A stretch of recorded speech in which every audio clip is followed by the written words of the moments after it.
Y vamos al Evangelio de Juan, capítulo 1, versículos desde el 19 hasta el 28. Juan, capítulo 1, versículos del 19 al 28. Como ya es un texto narrativo, vamos a leer todos estos versículos. Dice así la palabra del Señor. Este es el testimonio de Juan, cuando los judíos enviaron de Jerusalén sacerdotes y levitas para que le preguntasen: ¿tú quién eres? Confesó y no negó, sino confesó: yo no soy el Cristo. Y le preguntaron: ¿qué pues? ¿Eres tú Elías? Dijo: no soy. ¿Eres tú el profeta? Y respondió: no. Le dijeron: pues, ¿quién eres? Para que demos respuesta a los que nos enviaron. ¿Qué dices de ti mismo? Dijo: yo soy la voz de uno que clama en el desierto: enderezad el camino del Señor, como dijo el profeta Isaías. Los que habían sido enviados eran de los fariseos, y le preguntaron y le dijeron: ¿por qué pues bautizas si tú no eres el Cristo, ni Elías, ni el profeta? Juan les respondió diciendo: yo bautizo con agua, mas en medio de vosotros está uno a quien vosotros no conocéis. Este es el que viene después de mí, el que es antes de mí, del cual yo no soy digno de desatar la correa del calzado. Estas cosas sucedieron en Betábara, al otro lado del Jordán, donde Juan estaba bautizando. Vamos a orar una vez más para pedirle al Señor que nos ilumine y nos ayude a comprender su palabra. Señor, te suplico que tu Espíritu Santo que está sobre nosotros, aquí en este momento, con tu iglesia reunida, ilumine nuestro entendimiento para que podamos comprender la verdad de tu palabra y para que por ella nosotros podamos llegar a un entendimiento claro, Señor, acerca de lo que tú nos enseñas. Que podamos comprender tu palabra, Dios, y podamos darnos cuenta de la forma en la cual nosotros debemos vivir conforme a tu Hijo, como fieles testigos de Cristo, Señor. Así como Juan el apóstol y Juan el bautista testificaron de Cristo, que cada uno de nosotros aprenda también, Señor, a ser testigos fieles y eficaces de Jesucristo, porque Él es nuestro Rey, Señor. No me en cuenta, Señor, las debilidades de este insignificante testigo que soy, sino, Padre, te pido que fortalezcas a tu pueblo y que nos enseñes a todos nosotros a ser fieles testigos de nuestro Salvador. En su santo nombre te lo pedimos. Amén y amén.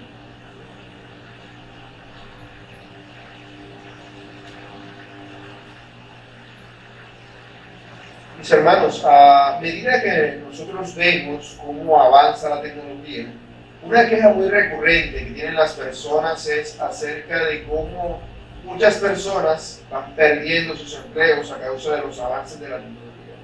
Una cosa que de pronto hacen algunos, con el paso del tiempo van a terminar desapareciendo. Y eso lo solemos ver como algo malo, pero la verdad es que siempre ha sido así.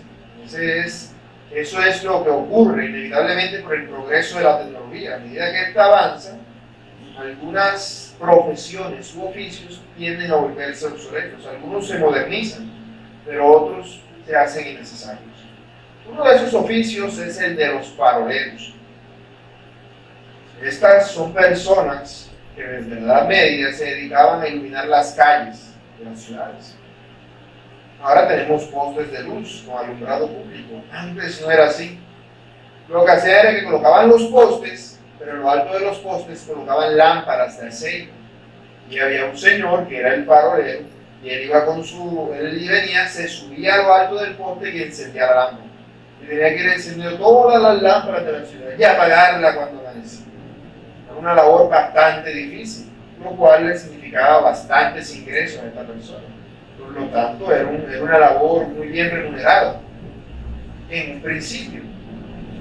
Además de eso, muchas personas lo veían muy bien porque decían: aquí tenemos un ejemplo de cómo llega la luz y vence las tinieblas. Todo está oscuro. Siempre había sido así, pero desde que se les ocurrió hacer esto de poner postes con lámparas en toda la ciudad, tenemos luz. Con el paso del tiempo, las tecnologías fueron cambiando y las lámparas de aceite pasaron a ser lámparas de gas, lo cual hacía que la labor del farolero fuera mucho más sencilla. Luego ya fueron lámparas eléctricas, lo cual era algo demasiado sencillo, hacía que estas personas ganasen muchísimo menos dinero. porque ya prácticamente era nada más hundir un botón. Y a día de hoy las lámparas se encienden automáticamente, con un sistema automatizado que existe. Así que esta profesión desapareció de la faz de la tierra. ¿Quién sabe qué fue eso? Si uno no lo lee, no lo averigua, o no vivió la época en la que eso existía, no se va a enterar de que existió la cosa. Pero algunas cosas sirven como precursores de otras, porque de no haber existido los faroleros, no existiría el alumbrado público como lo conocemos hoy. Ciertamente con la invención de la electricidad hubiese inventado algo, ¿cierto? Pero estoy seguro que sería diferente a lo que hoy tenemos. El farolero es una persona que cumplía una labor vital en la antigüedad. Como les dije, hasta hacían estatuas. Los faroleros más famosos les hacían esculturas, precisamente porque eran aquellos que traían la luz en medio de las tinieblas. Aquellos que permitían con su luz que el camino fuera visible. Esto era lo que los faroleros hacían. La palabra del Señor nos enseña que nosotros somos testigos de Cristo. Y como testigos de Cristo que somos faroleros en este mundo impío, pecador. Pero nuestra labor no debe ser una labor por la cual las personas deban aplaudirnos o hasta hacernos una estatua, sino por el contrario. Ojalá llegue el día en el cual esto pueda difundirse mucho más fácilmente, pueda brotar y ya no sea necesario tal función. Y llegará un día, el día del Señor. Cuando ese día venga ya no será necesario más testigos. Pero mientras el día llega, cada uno de nosotros ha sido llamado a ser un farolero de Cristo, encendiendo la luz para que todos puedan ver el camino, el cual es Cristo. Porque Cristo es el camino, la verdad y la vida. Y nadie va al Padre si no es por Él. El apóstol Juan se presenta a sí mismo, porque no se nos ha presentado, pero él lo que está haciendo como un testigo de Cristo. Él está diciendo, yo soy testigo de todas estas cosas. Por eso, en los primeros 18 versículos de este capítulo 1, él ha dado las bases de su testimonio. Él ha dado las bases acerca del testimonio que él quiere dar a conocer. Él quiere dar a conocer que Jesús es el Cristo. Que Él no solamente es el Rey prometido a los judíos, sino que es Dios mismo que se hizo carne. Y Él quiere que nosotros creamos eso para que tengamos vida. Ese es el objetivo de todo el Evangelio. Es lo que dice el capítulo 20, verso 31 de este Evangelio. Pero estas cosas han escrito para que creáis que Jesús es el Cristo, el Hijo de Dios, y para que creyendo tengáis vida en su nombre. Así que vemos cómo Juan tiene este deseo de que nosotros creamos verdaderamente en Cristo. Porque esto no ha sido escrito para los impíos solamente. Fue escrito originalmente para personas que ya estaban conociendo al Señor y que necesitaban conocerlo verdaderamente. Por eso Él se presenta a sí mismo como un testigo. En el verso 14 del capítulo 1 Él dijo, y aquel verbo, hablando del verbo eterno, fue hecho carne y habitó entre nosotros, y vimos su gloria, gloria como del unigénito del Padre. Y vemos cómo al decir que el verbo se hizo carne, Él dice, y vimos su gloria. Es decir, Él se incluye entre los que son testigos de la gloria del verbo hecho carne. Está diciendo, yo soy testigo de todas estas cosas, pero no soy el único, porque Él no habla en singular. Él se refiere a un grupo, se refiere a los apóstoles. Pero ciertamente los apóstoles no son los únicos testigos. Y Juan quiere dejar claro a sus oyentes originales que Jesucristo es el Hijo de Dios. Así que él citará varios testigos a lo largo de todo su evangelio que demuestran que Cristo es Dios. Y uno de ellos ciertamente es Juan el Bautista. Por eso ya lo había mencionado en el verso 6 al 8, el texto que leíamos hace poco. Hubo un hombre enviado de Dios, el cual se llamaba Juan el Bautista. Este vino por testimonio para que diese testimonio de la luz, a fin de que todos creyesen por él. Y ya claro, no era él la luz, sino para que diese testimonio de la luz. Juan ya había dicho esto acerca de Juan el Bautista. Y en el verso 14 también había hablado acerca de cómo Juan había testificado diciendo que hay uno que es antes de él, porque es primero que él. Pero ahora, el apóstol Juan va a empezar a expandir ese testimonio. Solamente dio como una síntesis, un breve resumen. Ahora va a expandir ese testimonio que ha dado acerca de Juan el Bautista. Este testimonio él lo da en 3 tiempos o 3 días consecutivos: día 1, día 2 y día 3. Hoy veremos el primer día de todos estos, que es cuando Juan le da testimonio a personas que no querían al Cristo. Este es el primer testimonio de Juan el Bautista que el apóstol Juan registra. Por eso este sermón yo lo he llamado el testimonio de Juan el Bautista. Y lo explicaré con 3 preguntas, de tratar de responder 3 preguntas. Si leemos el texto entero, veremos que hay una división de 2, no de 3. Sin embargo, me pareció prudente, porque hay ciertos elementos de la narración que hay que aclarar, hacer 3 preguntas que voy a responder en este texto, porque la narración da solamente una división de 2, quiero hacerlo en 3. Las 3 preguntas son: primero, ¿a quién testificó el Bautista? Segundo, ¿quién era el Bautista? Y tercero, ¿por qué era el Bautista? Veamos la respuesta a la primera pregunta: ¿a quién testificó el Bautista? Para responder esta pregunta, voy a citar versículos puntuales que voy a considerar primero, que son los versículos 19, 24 y 28. De estos 3 versículos podemos ver la respuesta acerca de esto que se nos está diciendo.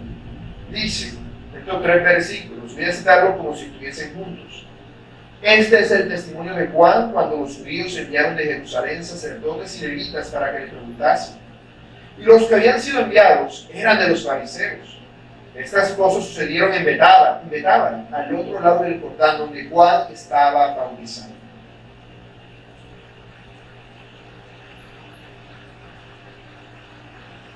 Entonces vemos cómo así el apóstol Juan introduce la narración dentro de su evangelio, porque él no había estado narrando, él estaba hablando doctrinalmente, como si fuera una carta. Ahora es que entra directamente a lo que son las narraciones. La primera narración, como ya les dije, es acerca de Juan el Bautista. Y esta narración tiene un significado puntual, porque si nos damos cuenta, no es como los evangelios sinópticos. Los evangelios sinópticos te empiezan diciendo: y Jesús era hijo de José, que a su vez era hijo, y empiezan a decir la genealogía.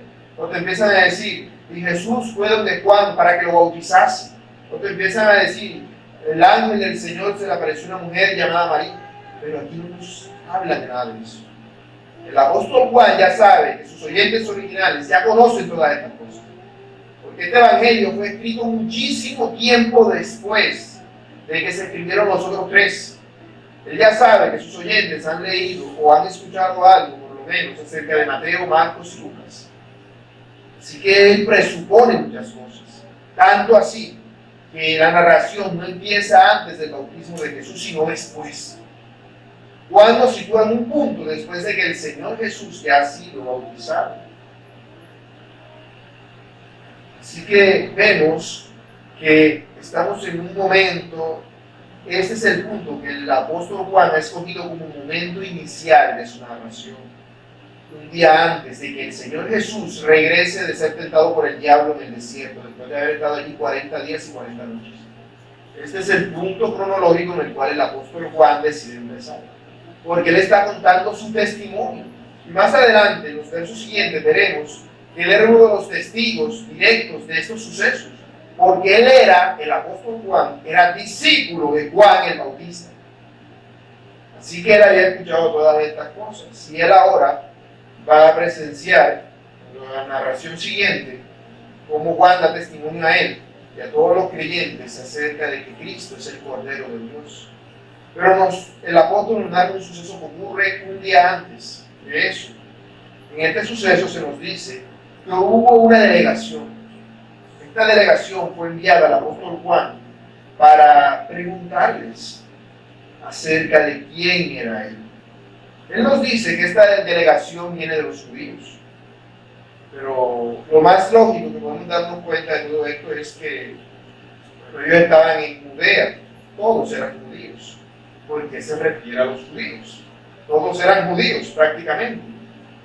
Él dice esto porque es la forma en la cual el apóstol a partir de ahora se refiere en su contexto a la forma en la que las personas conocían a estas personas, es decir, a los judíos. Para los tiempos en los que se escribe el Evangelio, él no hablaba de judíos solamente, se hablaba de cristianos.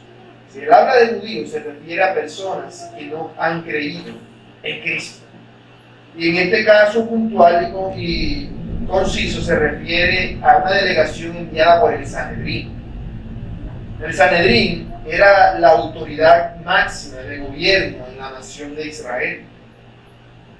Por eso es que él dijo en el verso 11 del capítulo 1, a los suyos vino y los suyos no le recibieron.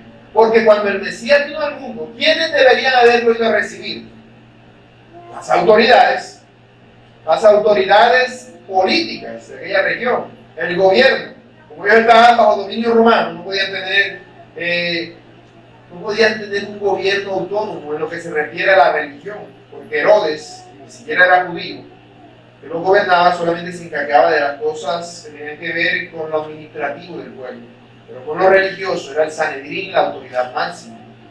Y vemos que el Sanedrín ha enviado una delegación a investigar a Juan el Bautista, porque les parece que esta popularidad que este hombre está teniendo en el desierto es muy peligrosa. Muchos habían empezado a preguntarse, ¿no será que Juan el Bautista es el Mesías? ¿No será que Juan el Bautista es el Cristo que estábamos esperando? Esto era algo que al Sanedrín le preocupaba, porque en la mentalidad judía que el mismo Sanedrín inculcaba en el pueblo, el Mesías iba a ser una especie de Simón Bolívar. Iba a libertar a los judíos del dominio romano y de todos los demás imperios. Iban a ser la nación más poderosa del mundo.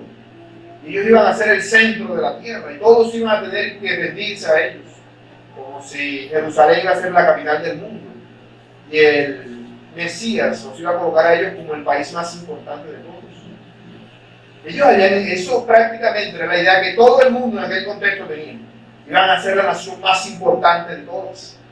Y aquí tenemos algo que para los del Sanedrín era un gran problema. Claro, porque si ellos escuchan que entre los judíos empieza a haber alguien que dice que es el rey prometido y que va a acabar con los romanos y que va a acabar con el César, eso va a hacer que Roma tome medidas estrictas contra ellos. Así que ellos deben averiguar qué es lo que está pasando. Deben saber qué es lo que está ocurriendo. Por eso mandan esta delegación a investigar a Juan el Bautista. Esta delegación estaba compuesta por sacerdotes y levitas. Eran sacerdotes y levitas. Los sacerdotes, para que lo tengamos claro, pertenecían a una a la corriente, por así decirlo, de más importancia, la corriente religiosa más importante entre los judíos, que eran los saduceos. Los sacerdotes eran del grupo de los saduceos. Ellos tenían varias corrientes, pero las que más relacionadas con el pueblo eran los fariseos y los saduceos. Aquí tenemos a los sacerdotes, que eran parte de los saduceos, que iban en esa delegación para averiguar quién era Juan el Bautista. Debemos tener presente las diferencias entre fariseos y saduceos. Los saduceos no creían que había resurrección. ¿Ellos qué pensaban? ¿Qué decían ellos? Ellos decían, el cielo no existe, el infierno no existe, el cielo y la tierra son aquí en la tierra. El cielo y el infierno son aquí en la tierra. De tal manera que al que le va bien, ese es porque está en el cielo, y al que le va mal, que es un pobre mendigo, ese está en el infierno. Por eso nosotros tenemos plata y somos ricos, porque nos va bien y Dios nos bendice. Esa era la mentalidad saduceo. El sumo sacerdote era un saduceo, eran quienes lideraban el Sanedrín, pero no eran la mayoría, eran los que tenían más importancia, precisamente por el factor económico. Aquí el apóstol, entonces, cuando habla de la delegación que son enviados a los judíos, se refiere, así que de una forma despectiva, acerca de los fariseos y de los saduceos. Constantemente veremos ese uso de esa expresión, los judíos, para referirse a ellos. Pero el apóstol aclara en el verso 24 que la delegación era de los fariseos, pero iban sacerdotes. Por lo tanto, lo más probable es que Los fariseos eran los que se habían encargado de provocar esta confrontación directa con Juan el Bautista. Eran los que les preocupaban estas cosas. A los saduceos no. Ellos pensaban que si seguían haciendo todo lo que sus leyes se habían inventado, les iba a seguir yendo bien. Así que no les preocupaba nada de eso. Por lo menos en un principio no.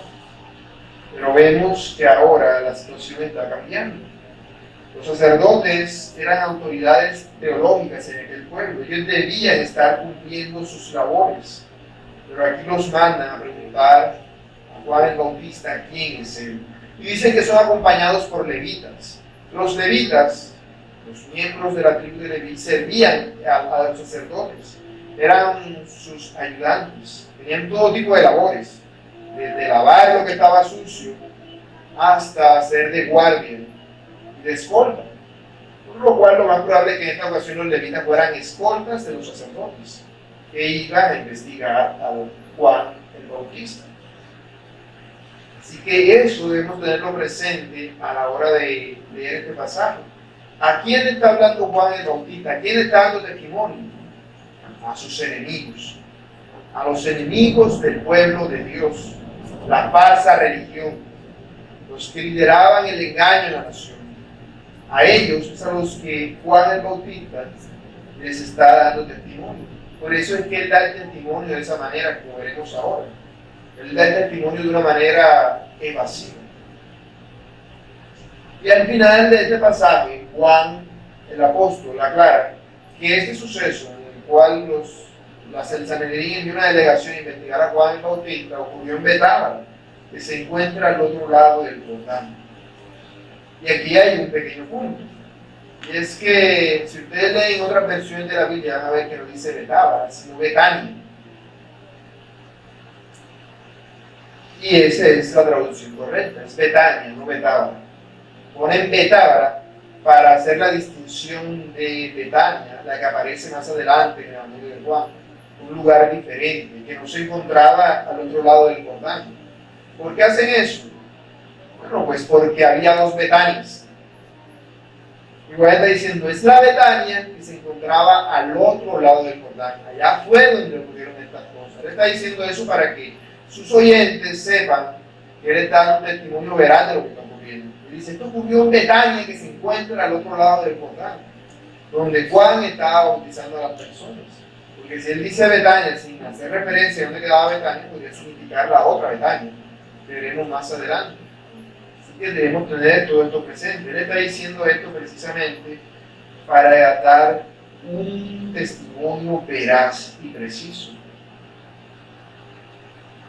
Vemos que esto ocurrió a inicios del ministerio del Señor Jesús, como les había dicho antes. Esto ocurrió en el primer año de su ministerio, precisamente antes de que el Señor regresara del desierto y ser tentado por el diablo. De hecho, William Hendricks, el comentarista, hasta se atreve a ponerle fecha y dice a principios de marzo del año 27. Ahora, eso ya es ir mucho más allá. Pero sí vemos que se refiere a ese momento. Porque él habla de 4 días sucesivos. Veremos que los siguientes pasajes dicen, y al día siguiente, y al día siguiente, y al día siguiente. Matizándonos de que todo ocurrió en ese lapso de 3 días. Y hay un cuarto día que se menciona al final del capítulo 1. Todo esto para que su testimonio no tuviese duda. Así todos aquellos que aún venerasen a Juan el Bautista pudieran darse cuenta de que lo que Juan el apóstol estaba diciendo era total y completamente verdad. Ahora, segunda pregunta. ¿Quién era Juan el Bautista? Dice Juan a la pregunta de la delegación de los fariseos y saduceos. Ellos le preguntan, ¿tú quién eres? Dice Juan, el apóstol. Confesó y no negó, sino confesó lo que dice Juan el Bautista. Yo no soy el Cristo. Y ellos le preguntaron, ¿qué pues? ¿Eres tú Elías? El Bautista respondió, no soy. ¿Eres el profeta? Le preguntaron. Y él dijo, no. Entonces le dijeron, pues ¿quién eres? Para que demos respuesta a lo que nos enviaron. Es decir, los fariseos. ¿Qué dices de ti mismo? Y él dijo, yo soy la voz de uno que clama en el desierto, enderezad el camino del Señor, como dijo el profeta Isaías. La primera pregunta que le hace la delegación a Juan el Bautista es: ¿y tú quién eres? ¿Tú quién eres? ¿Por qué estás haciendo estas cosas? Porque eso es lo que está preguntándole. Como cuando el Señor Jesús va al templo y empieza a volcar las mesas de los capítulos y le preguntan: ¿y con qué autoridad hace todas estas cosas? Así le están preguntando esta delegación a Juan el Bautista. ¿Tú quién eres? ¿Por qué andas haciendo todo esto? ¿Acaso eres tú el Mesías? Porque vemos que Dios no le dice acerca de estas cosas, pero él claramente responde: yo no soy el Cristo. Cristo es la misma palabra griega para Mesías. Él había insistido de que ese pensamiento debía quitarse por completo de la mente de ellos. Por eso Juan el apóstol lo enfatiza diciendo: confesó y no negó, sino confesó. No negó, sino que confesó. Él entendía perfectamente cuál era su función y su rol. Él sabía qué era lo que había venido a hacer. A diferencia de los fariseos que decían: el Mesías viene, y mientras tanto nosotros reinamos en su lugar. Él decía: yo no soy el Cristo. Yo no soy nadie. Entonces le pregunta: ¿eres Elías? Porque claro, si él no era el Mesías, ¿por qué estaba haciendo él? Entonces acudieron a otra cosa que los mismos fariseos habían estado enseñando: que Elías iba a reencarnar o a bajar del cielo, una de dos, a mi entender. Elías iba a regresar, sea que o reencarnara o que bajara del cielo, como se había ido. Ellos habían enseñado esto. En Malaquías, capítulo 3 y capítulo 4, se nos habla acerca del regreso de Elías. Y los judíos habían enseñado de que Elías iba a regresar en forma corporal, justo antes de que el Mesías viniese a establecer su reino terrenal. Tanto así que lo que hacían ellos era que cuando se reunían en sus lugares, en sus casas, se reunían a comer, usaban sus aposentos, los que tenían sillas, dejaban una silla vacía y decían: por si acaso Elías aparece, ahí aparezca sentadito en la silla. Y todas las personas que tenían los medios, casi toda la gente pudiente, dejaba una sillita vacía en su mesa para que, si Elías aparecía del cielo o aparecía misteriosamente, ahí se pudiera sentar, no puede ser que se cayera o algo. De hecho, y esto es lo sorprendente, todavía lo hacen los judíos. Los judíos se sientan en sus casas, en sus mesas, dejando una silla vacía. Por si Elías aparece, porque saben, ellos están esperando al Mesías, que según ellos no ha venido. Entonces, tiene que venir Elías primero. Así que todavía le dejan la silla vacía, para que Elías tenga donde sentarse. Vemos que era de esperar que ellos llegaran a esta conclusión de que sí podía ser Elías, porque eso era lo que les enseñaban desde pequeños. Viene el Cristo, y antes del Cristo viene Elías.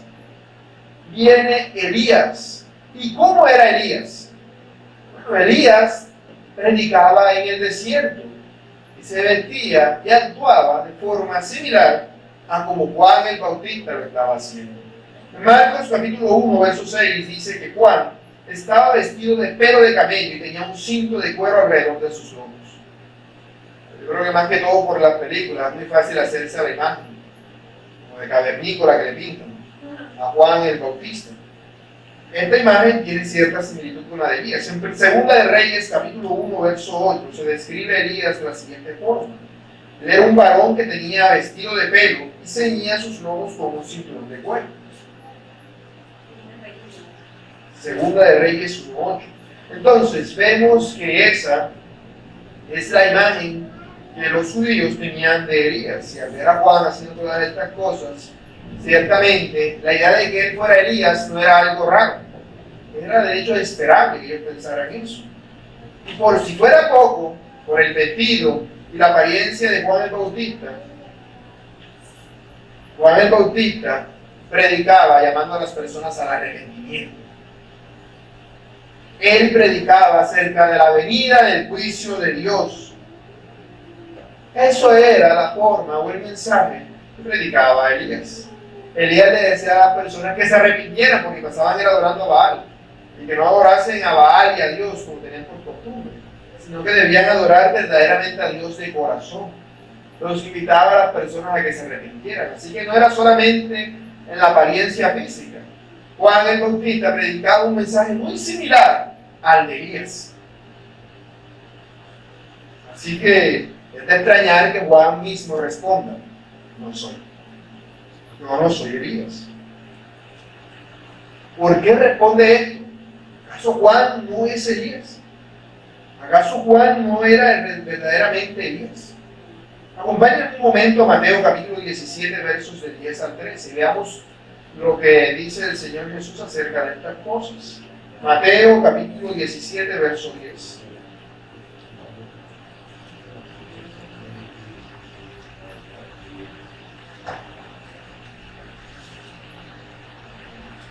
Dice: entonces sus discípulos le preguntaron diciendo: ¿por qué pues dicen los escribas que es necesario que Elías venga primero?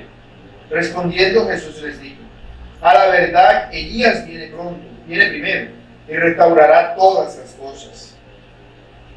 Hasta ahí, ¿está de acuerdo con lo que entendían los discípulos de lo que enseñaban los fariseos? Pero luego les dice: mas os digo que Elías ya vino y no le conocieron, sino que hicieron con él todo lo que quisieron. Así también el Hijo del Hombre padecerá de ellos. Entonces los discípulos comprendieron que les había hablado de Juan el Bautista. El Señor Jesús está dando testimonio de que Juan el Bautista era el Elías que había de venir primero que él. Eso es lo que le está diciendo. Así que eso automáticamente hace que la respuesta que le haya Juan diciendo no soy, sea más conflictiva, porque está entrando en conflicto aún con el Señor. ¿A qué se debe esto? ¿Qué es lo que está diciendo el Señor aquí? No está diciendo, y este es el punto, que la interpretación, porque los fariseos no era que estuvieran errados en sus interpretaciones como tal, sino que tenían la costumbre de agregarle cosas. Entonces ellos, hasta el punto de que Elías iba a venir, era verdad. Ahora, ya eso de que Elías iba a aparecer místicamente, iba a aparecer en la silla, o iba a bajar del cielo, o iba a renacer, no sé. Bueno, lo de renacer creo que los judíos no lo aceptaban, pero sí que iba a aparecer o que iba a venir y descender del cielo. Eso era añadido de ellos. Elías iba a regresar, pero no de esa manera. Ellos no entendían cómo, y en vez de decir: bueno, nosotros sabemos que Elías viene primero. ¿Cómo sé? Yo no sé. No, ellos decían: no, Elías viene primero. ¿Cómo viene? Que va a teletransportarse, va a aparecer. O va a caer del cielo en una nube, alguna cosa así. Y el Señor les dice: no, están añadiendo cosas que yo no he dicho. Hasta que Elías viene primero, era verdad. Ya lo demás son cosas que ustedes le agregaron queriendo responder lo que Dios no les dio a entender. Elías venía primero, sí, pero no como una reencarnación o el Elías literal, sino que iba a venir un profeta que vendría con el espíritu y el poder de Elías. Es lo que le dice al ángel, al padre de Juan el Bautista, cuando se le aparece en Lucas 1:17. Y eso es a lo que se refiere. No a que sea el Elías, por eso le responde: tú eres Elías. Es como si le estuvieran preguntando: tú eres el Elías que nosotros entendemos que va a aparecer. Tú apareciste mágicamente aquí en el río a bautizar personas. No soy. Él no se pone a decir entonces: no, pero yo soy el Elías. No, porque eso sería darse a sí mismo mérito. No, a los impíos no les va a dar a conocer estas cosas. Si ellos hubiesen aceptado a Jesús como el Mesías, ciertamente sí o sí tendrían que haber aceptado a Juan el Bautista como el Elías. Pero como no aceptaron Juan el Bautista como el Elías, menos iban a aceptar a Jesús como el Emanuel prometido. No lo iban a aceptar. Ahora vemos cómo Juan aún él hace eso no solamente para negar la doctrina de ellos, sino porque él no se ve a sí mismo en función de lo que él mismo es. Dice Leon Morris: ningún hombre es lo que es a sus propios ojos. En realidad, él solo es algo en cuanto a cómo Dios lo conoce. Más adelante Jesús igualaba a Juan con el Elías de la profecía de Malaquías, pero eso no implica que Juan estuviera consciente de su verdadera posición. Jesús confiere a Juan su verdadero significado. Ningún hombre es lo que él piensa que es solo lo que Jesús sabe que es. Nosotros somos lo que Dios sabe que somos, ni siquiera la idea que nosotros tengamos de nosotros mismos. Siempre que nos hacemos idea de nosotros mismos, la tendencia es a creernos más de lo que en realidad somos. Juan el Bautista se guardaba de estas cosas. Y al responder esto, la delegación le pregunta: bueno, si tú no eres Elías, que se iba a aparecer mágicamente en nuestras sillas, ¿eres tú el profeta? ¿Y por qué preguntan por el profeta? ¿Cuál profeta? Elías no era el profeta. Bueno, aquí se refiere a otro profeta que ellos esperaban.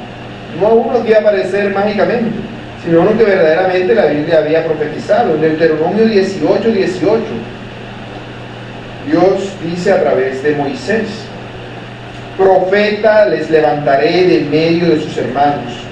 Dios le dice a Moisés: como tú, y pondré mis palabras en su boca, y él les hablará todo lo que yo les mandare. Ciertamente Dios le había prometido a Moisés que habría un profeta como él, y eso es significativo, porque nosotros, si hemos leído la historia de Moisés, sabremos que Dios le dice a Moisés que no habría otro profeta como él, en el sentido de que lo había visto, porque de hecho Aarón el hermano y María la hermana de Moisés van y reclaman que ellos también son profetas, pero ellos les dicen: sí, pero es que no hay otro como Moisés con quien yo hable cara a cara, no hay otro que tenga el grado de revelación como hablo con él. A los demás profetas yo les hablo en visiones o en sueños, pero con Moisés yo les digo las cosas así, punto, textualmente, como se las estoy hablando yo a ustedes. No hubo otro profeta que tuviese ese tipo de revelación directa, sino que Dios les hablaba de forma indirecta, en sueños, en visiones, les decía esto, esto y esto y esto, pero no se los decía como quien habla uno con el otro, como una persona enfrente de la otra, sino más bien como el amo y el siervo. Con Moisés era diferente. Dice: yo levantaré del pueblo un profeta que tenga la autoridad que tienes tú, uno como tú, que hablará todas las palabras que yo le mandaré. Los judíos sabían acerca de estas cosas, así que ellos enseñaban claramente de que además de Elías aparecería el profeta, un profeta como Moisés. Así como Moisés liberó a los judíos o a los israelitas de la nación de Egipto, el profeta los liberaría, según la doctrina de ellos, de los romanos. Ellos siempre buscaban ese paralelismo. Ellos no entendían quién era en realidad el profeta. ¿Y quién era en realidad este profeta? Juan dice que no es él, pero entonces ¿quién era? Ya que se mencionó el tema, me parece necesario, ¿cierto? Si nosotros leemos Hechos 3:22 al 23, veremos cómo Pedro se refiere a Cristo como el profeta. Esteban también lo hace en Hechos 7:37. Jesucristo es el profeta, porque a él se le aplican estas palabras. Por eso decimos que Cristo también era profeta, pero no era un profeta como los otros profetas.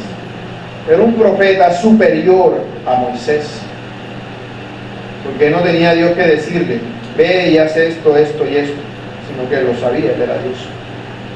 Cristo es el profeta que ellos esperaban, y vino a liberarlos, sino que no del dominio romano, sino del pecado. Vino a liberarlos del pecado. Ese era el profeta que ellos esperaban. Y Juan el Bautista entonces les dice: yo no soy el profeta, yo no soy el profeta, tampoco soy Elías, ni soy el Cristo. Así que ellos le preguntan: pues ¿quién eres? Para que demos respuesta a los que nos enviaron. ¿Qué dices de ti mismo? Claro, ellos no podían regresar a donde los fariseos y decirle: miren, él no es ni el Cristo, ni Elías, ni el profeta. No, ellos tenían que decirle: pero entonces tenemos que dar respuesta. Nosotros queremos saber quién eres tú. Así que ellos debían oír de voz de Juan quién era él. ¿Qué decía Juan de sí mismo? Y Juan, en lugar de hablar de sí mismo como una persona súper importante, él habla de sí mismo simplemente como una voz en el desierto. ¿Qué es una voz en el desierto? Una voz que nadie escucha. Hasta el desierto no hay nadie y te pones a gritar. Puedes gritar todo lo más duro que tú quieras. Eso no es nada. Nadie lo va a escuchar. Ningún ser humano. Obviamente Dios sí, pero ningún ser humano escucharía estas palabras. Es una voz, no es el que dice la voz. Es la voz que dice, que se dice en el desierto que no llega a oídos de nadie. Eso equivale a la nada.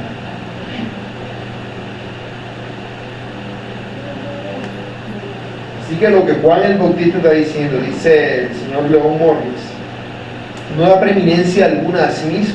Él no es una persona importante, no es más que una voz.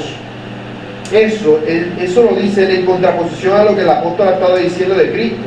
Cristo es el verbo. Juan es una voz simplemente. Es una voz que solamente tiene un mensaje que predicar: enderecen el camino del Señor. Es decir, prepárense porque Cristo ya viene. Cristo ya viene. Así que él responde de una manera humilde. Que dice de sí mismo: yo no soy nadie. ¿Cómo va? ¿A quién fueron a ver? A nadie. A una voz. A eso fuimos a saber. No era nadie a quien fuimos a ver. Claro que eso tiene un doble sentido, obviamente, porque está citando a Isaías 43, quien dice que es precisamente esa voz la que dará camino a la venida del Señor, del Mesías que ellos esperaban. Una voz que vendría. Y vemos como él dobla su respuesta y dice: no me busquen a mí, no me miren a mí, más bien prepárense porque el Señor viene. Enderecen el camino del Señor. ¿Quién soy yo? No importa. Yo soy solamente un micrófono, un parlante. Yo soy una herramienta. Lo importante no soy yo, es el Señor que viene, a quien yo le estoy preparando el camino. Yo simplemente vengo a allanar el camino. Hay un montón de piedras, hay un camino rugoso. Bueno, yo tengo que ir primero con mis herramientas y preparar el camino para que quede pasable, para que el carro del rey pueda entrar tranquilamente sin ningún tipo de tropiezo. El camino al cual el rey se dirige es el corazón de las personas, un corazón duro, un corazón que no quiere al rey que viene, sino que tiene una idea de su propio rey. Por eso es que Juan el Bautista solamente es eso, una herramienta del Señor. Y tercera pregunta: ¿por qué era el Bautista? Dice, le preguntaron y le dijeron: ¿por qué pues bautizas si tú no eres el Cristo, ni Elías, ni el profeta? Juan les respondió diciendo: yo bautizo con agua, mas en medio de vosotros está uno a quien vosotros no conocéis. Este es el que viene después de mí, el que es antes de mí, del cual yo no soy digno de desatar la correa del calzado. Así que aquí tenemos la pregunta. La pregunta que ellos en sí querían que fuese respondido. Ellos querían saber por quién era él para entender por qué hacía estas cosas, pero al no darle una respuesta de quién era él, le preguntan directamente: ¿por qué haces esto? ¿Por qué estás aquí en medio del desierto bautizando personas? ¿Por qué bautizaba Juan el Bautista? Él no era ninguna de estas figuras que tenían el derecho de bautizar, porque desde la mentalidad judía, a los judíos solamente podría decirse que tendría autoridad para bautizar a otras personas el Cristo, el Elías y el profeta. Él está diciendo: yo no soy nada de eso. Ahí entonces, ¿por qué andas bautizando? ¿Por qué andas haciendo esto? Esto es algo terrible. Dice automáticamente. Él dice que yo solamente bautizo con agua. ¿Qué quiere decir eso? Que el bautismo que yo hago no es el bautismo que ustedes se imaginan. El bautismo que ustedes se imaginan es el bautismo que hace el Cristo. Un bautismo mucho mayor. Yo solamente les echo agua, les echo a las personas en el agua y las saco y ya. Agua es lo que les estoy echando. Solamente es un acto simbólico. En realidad no estoy haciendo nada. Pero cuando Él dice: en medio de vosotros está uno a quien vosotros no conocéis, Está diciendo, en medio de vosotros está el Cristo, el profeta, y en su propio lenguaje, el Elías, refiriéndose a Cristo. O sea, el que tiene la autoridad de bautizar, el que bautiza como ustedes temen que yo bautice, ese está en medio de ustedes. Ustedes no lo conocen, está aquí en la nación nuestra, entre los judíos, pero ustedes no saben quién es Él. Así que vemos que Él habla acerca del bautismo que hace Cristo. Y eso es muy interesante, porque ¿cuál era el problema con el bautismo? ¿Qué problema tenían ellos con que Juan estuviera bautizando? No era solamente el asunto del Cristo. ¿Por qué este asunto era tan preocupante? Bueno, los judíos bautizaban, sí. Los fariseos bautizaban. Pero ellos no bautizaban judíos, bautizaban gentiles. Una persona que se bautizaba era una persona no judía, que venía a los judíos y les decía, yo quiero creer en el Dios de ustedes, me arrepiento de haber adorado a los dioses paganos que hemos servido siempre, ahora quiero servir al Dios verdadero, bautícenme. Esto era lo que hacían los judíos, los fariseos, con los gentiles. Pero aquí tenemos a un hombre que anda bautizando a judíos. Eso es algo terrible, porque es como si le estuviera diciendo, según tú, lo que nosotros enseñamos hace que nuestro pueblo sea gentil. Eso es un insulto lo que tú estás haciendo a nuestras enseñanzas y a nuestra tradición. ¿Cómo así que vas a andar bautizando gente? Si el que se bautiza es el que está diciendo yo no soy judío. Los judíos que se bautizaban ante Juan el Bautista, eso era lo que estaban haciendo. Estaban reconociendo que hasta ese punto ellos no estaban adorando al verdadero Dios, sino a los ídolos. Aunque según los fariseos sí lo estaban haciendo. Esta contradicción que ellos estaban experimentando era algo aberrante para los fariseos. Están diciendo que nosotros enseñamos puras mentiras. Eso es lo que estás haciendo. Eso era algo aberrante. Igual le dices, sí, yo bautizo con agua para el arrepentimiento. Es decir, mi bautismo no le va a perdonar el pecado a nadie, sino que va a hacer que su corazón demuestre de una manera simbólica que está arrepentido. Por eso era importante el bautismo de Juan. ¿Por qué? Porque un judío normal de la época no iba a ir a que lo bautizaran. Es como yo decirle, yo soy cristiano y estoy bautizado desde hace cuántos años, desde hace muchos años. Quiero que me bauticen. ¿Por qué? Porque el bautismo que te hicieron cuando tenías 8 días que te cortaron el prepucio, ese no sirve. Tienes que bautizarte otra vez porque ese bautismo es inválido. Eso era algo terrible, porque los que bautizaban eran los fariseos. Los que hacían esto eran los fariseos. Cuando la persona era circuncidada no era bautizada, pero entraba dentro del pueblo judío.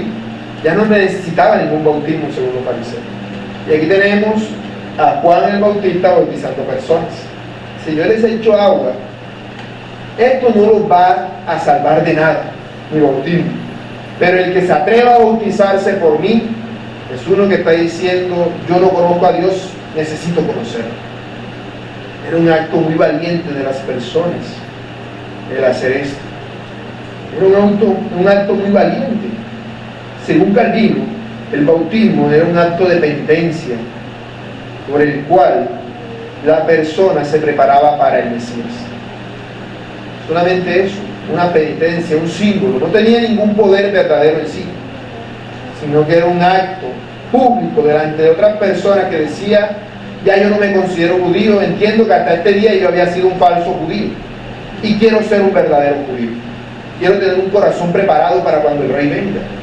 Igual les dice, yo les bautizo con agua, pero hay uno que los va a bautizar de una manera que ustedes no comprenden. Y él no dice cómo bautiza, sino que él habla de que esta persona bautizaba. Él habla acerca de la persona, él habla de que esta persona bautizaba de una manera diferente, una manera sobrenatural.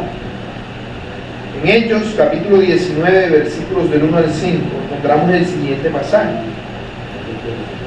Hechos 19, del 1 al 5.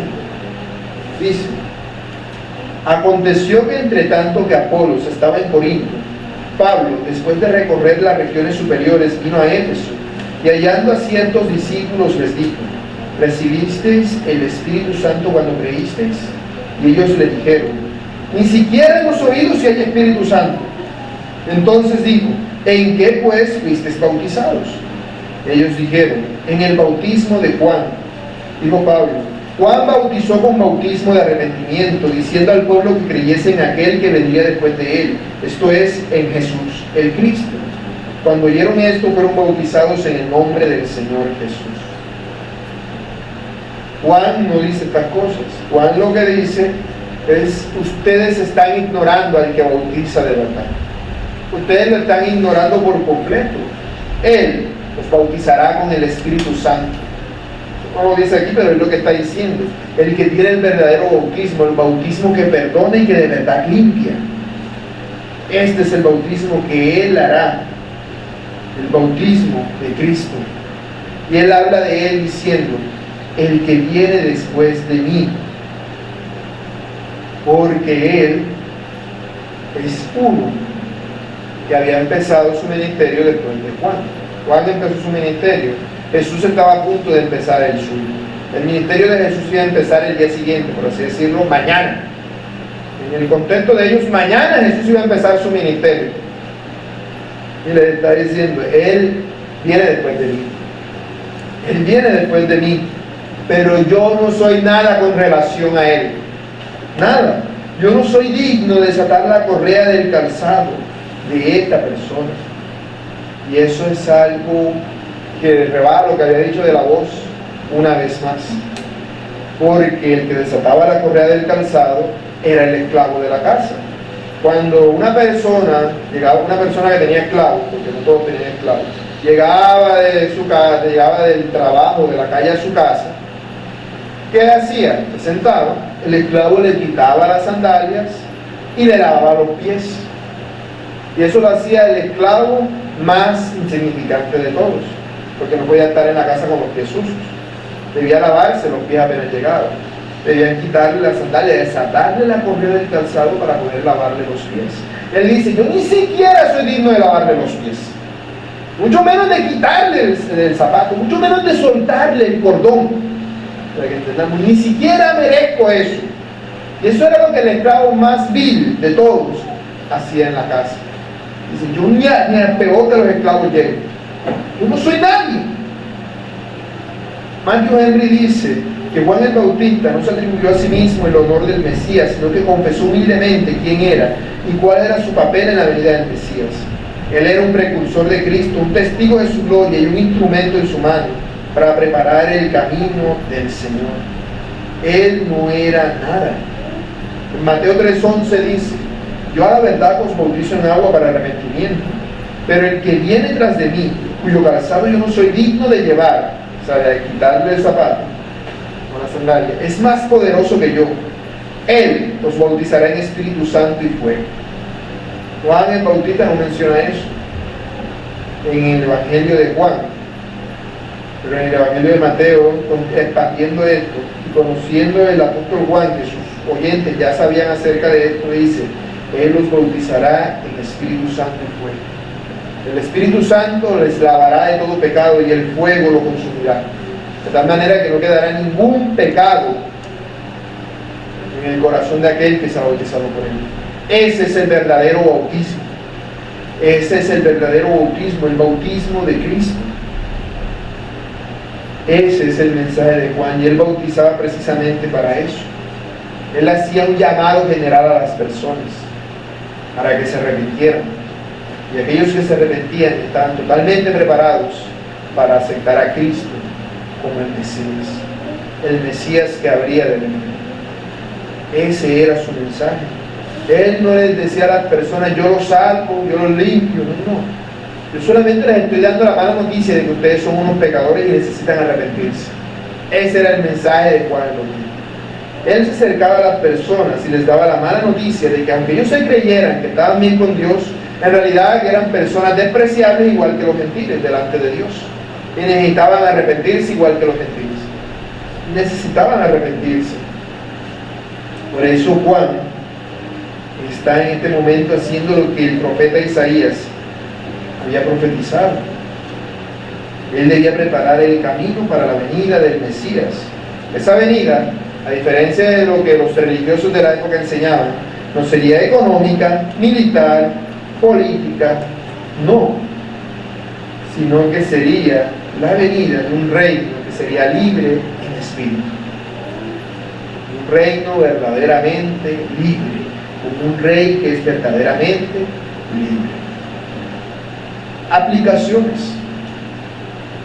Mis hermanos, al leer todo esto, el pasaje acerca de la forma en la cual Juan el Bautista explicó el Evangelio a personas inconversas que no querían conocer a Cristo, debemos notar que nosotros nos hallamos en la misma situación. Somos testigos de Cristo. Juan testificaba de uno que no había venido cuando él empezó su ministerio.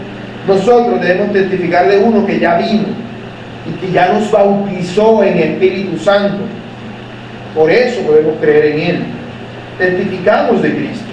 Y al igual que Juan daba testimonio de Cristo a todo el mundo, así nosotros debemos hacerlo. Debemos hacerlo, debemos preparar el camino para que todos conozcan a Dios. Debemos hacerlo, debemos llevar el mensaje a toda persona y dejarnos ser instrumentos en las manos de Dios. No se trata de, ay, es que yo tengo pena. No, es que a mí me da miedo, ¿el qué dirán? No, a Juan el Bautista eso no le importaba. Eso a él no le importaba, de ninguna manera confrontar a las personas con su pecado. Tanto así que cuando el rey de Judea fue a verlo, Juan lo confrontó con su pecado. Lo confrontó con su pecado. Dice en Marcos 6:17, porque el mismo Herodes había enviado y prendido a Juan y la había encadenado en la cárcel por causa de Herodías, mujer de Felipe su hermano, pues la había tomado por mujer, porque Juan decía a Herodes, no te es lícito tener la mujer de tu hermano. Juan le dijo al rey, tú eres un pecador, un adúltero, porque tienes la mujer de tu hermano. Él no le dio miedo, ¿no? Que viene el presidente, no, a mí no me importa. Tú eres un pecador igual que todas las demás personas. Si tienes que arrepentirte, tienes que arrepentirte. Y eso era tan fuerte el mensaje y tan impactante el mensaje de Juan el Bautista, pero él no le hacía nada. Se dejaba tratar así de Juan el Bautista. No sino hasta que la esposa de Herodes se involucra en el asunto que vemos que Juan termina decapitado. Es el verso 16. Este es Juan el que yo decapité, dice Herodes, que ha resucitado de los muertos cuando le hablan de Cristo. Dice, cuando escuchó acerca de Cristo, Juan resucitó después de que lo decapité. Entonces vemos que nosotros como creyentes debemos tener presente eso. No importa a quién tengamos que presentar el testimonio, debemos hacerlo. No importa si es un niño que te encuentras por la calle, no importa si son tus hijos, no importa si es el presidente o si es un cura, un católico, lo que sea, o un cura, un católico, un mormón, un testigo de Jehová, lo que sea, no importa. No importa, puede ser la persona más atea del mundo, debemos testificarlo. Porque eso es lo que Juan estaba haciendo. Ni una delegación de personas de otra religión, que eso es lo que era. Y Juan no le importó. No. Ustedes no saben quién es el que bautiza con el Espíritu Santo y fuego. Como si a ti vinieran y te acercaran una serie de curas con unos obispos a preguntar, ay no, entonces como son personas que saben mucho, no les voy a dedicar el Evangelio, como son líderes católicos. No. Ustedes no saben quién es el Cristo y tienen que arrepentirse, no importa quién sea. Debemos confrontar a las personas con su pecado. Ese es el llamado. Y la forma de hacerlo, mis hermanos, no es con ego ni con orgullo, es con humildad. Juan se veía a sí mismo como el más pequeño de todos los santos, igual que el apóstol Pablo. De tal manera que cuando tú vengas y evangelices a alguien, debes tener presente que tú no vas a convertir a nadie, que tú no eres más que el otro y debes hacérselo saber a la otra persona. Que él tenga presente de que no, que yo te he predicado de estas cosas porque yo me siento superior que tú. No, si yo soy más pecador que tú, no es que yo sé estas cosas y aún así peco. Mi pecado es mayor. Yo debo tenerlo presente.